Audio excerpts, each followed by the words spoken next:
नमस्कार, मी संजय भोकरे. आपण पाहताय जनप्रवास लाईव्ह. सुप्रिया सुळे आज विश्लेषणाचा विषय फार महत्त्वाचा आहे की सुप्रिया सुळे बोलून गेल्या. एकनाथ से बैर नहीं, देवेंद्र तेरी खैर नहीं. हे आता सगळीकडे पळते, सगळ्या सोशल मीडियात सगळं आहे. आणि एक काही दिवसापूर्वीच आम्ही जनप्रवास लाईव्हने एक क्लिप केली ती आवर्जून बघा.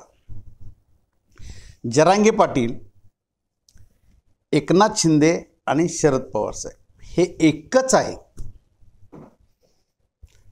हे आत नाही एकच आहे. त्याचा अर्थ मी तुम्हाला, ज्या वेळेला शरद पवार एकनाथ शिंदेना भेटायला गेले ती भेट उघड होती, पण काही गुप्त गोष्टी झाल्या, त्या उघड झाल्या नाहीत. हे आम्ही विश्लेषणात मुद्दा मांडला होता. आणि ते हळूहळू आता सुप्रिया त्यांच्याकडनंच उघड होतं की काय ते संकेतच दिले ना त्यांनी.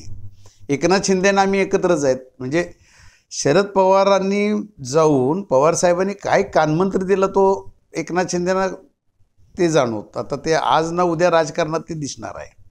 परंतु आता सुप्रियाताई एक एक बोलायला लागले आहेत. आता फक्त जरांगे पाटील साहेबांच्याबद्दल एकदा बोललं तर बाबा आम्ही पण एकच आहोत, पण देवेंद्रला सोडणार नाही, देवेंद्रना सोडणार नाही, देवेंद्रना सोडणार. एकदा ते पण बोलून टाका ना, म्हणजे राजकारण जवळजवळ क्लिअरच झालं ना आता. आणि एकंदर देवेंद्र फडणवीस हेच टार्गेट आहे, म्हणजेच भारतीय जनता पक्ष.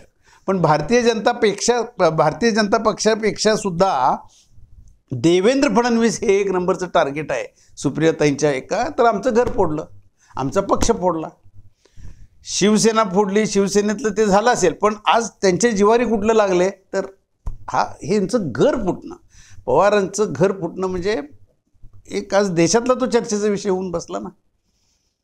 शरद पवारांच्या ह्या उतारवयात हे त्यांना बघायला लागतंय आज. हे सुप्रियाताईंची खंत हित आहे खरी.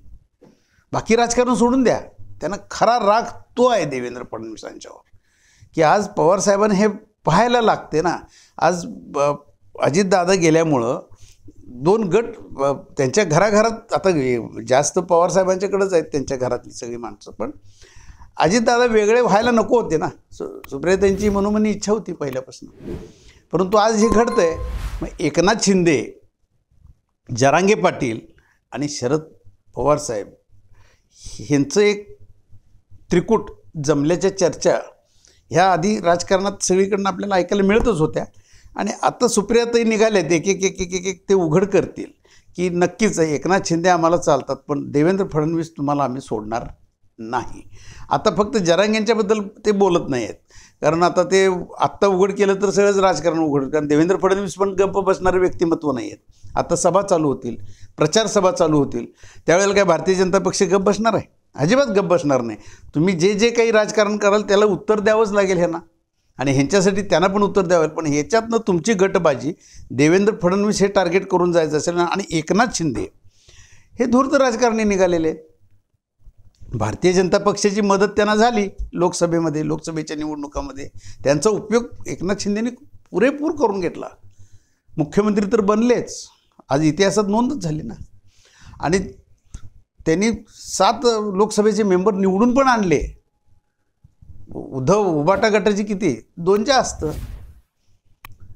शरद पवारांचे 8, म्हणजे त्या बरोबरीला एकनाथ शिंदे आहेतच ना, का नाही आहेत? आणि मग उद्याच्या काळात भारतीय जनता पक्षाला चिकटून राहायचं का नाही, परत सत्ता ताब्यात घ्यायची आणि परत मुख्यमंत्रीपद एकनाथ शिंदेना सुद्धा देऊ केलं असेल शरद पवारांनी, सुप्रियाताईंनी, अंतर्गत त्यांच्या चर्चा झाल्या असतील आणि जरांगे पाटीलसुद्धा त्यामध्ये असतील, तर हे राजकारण होऊ शकतं आहे उद्याच्या काळामध्ये.